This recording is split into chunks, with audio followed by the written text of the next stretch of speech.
এবার ডোনাল্ড ট্রাম্পের জন্য চাকরি হারালেন চিড়িয়াখানার কিউরেটর।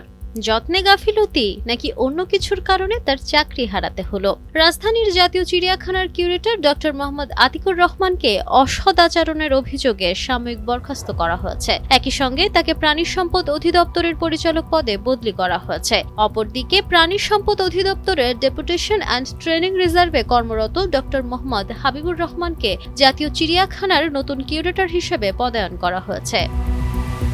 প্রাণী সম্পদ মন্ত্রণালয়ের জারি করা পৃথক দুটি প্রজ্ঞাপনে এসব তথ্য জানানো হয়েছে। তবে কি ধরনের অসদাচরণের অভিযোগে ডক্টর আতিকুর রহমানকে সাময়িক বরখাস্ত করা হয়েছে সে বিষয়ে প্রজ্ঞাপনে বিস্তারিত উল্লেখ করা হয়নি।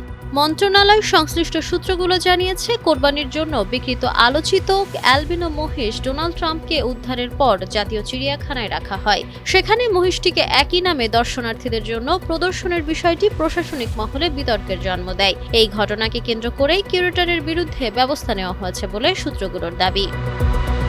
সংশ্লিষ্টদের মতে, যুক্তরাষ্ট্রের প্রেসিডেন্টের নামের সঙ্গে মিল রেখে একটি মহিষকে সরকারি প্রতিষ্ঠানে একই পরিচয়ে প্রদর্শনের বিষয়টি প্রশাসনিকভাবে বিব্রতকর হিসেবে বিবেচিত হয়েছে। বিষয়টি নিয়ে সরকারের উচ্চ পর্যায়ে আলোচনা হওয়ার পর কিউরেটরকে সরিয়ে দেওয়ার সিদ্ধান্ত নেওয়া হয়। পবিত্র ঈদুল আজহার আগে দেশ জুড়ে আলোচনায় আসে অ্যালবিনো মহিষটি। প্রায় 700 কেজি ওজনের গোলাপি সাদা রঙের মহিষটির মাথার সামনের সোনালী চুল এবং কিছু শারীরিক বৈশিষ্ট্যের কারণে খামারিরা যুক্তরাষ্ট্রের প্রেসিডেন্ট ডোনাল্ড ট্রাম্পের নাম অনুসারে এর নাম রাখেন।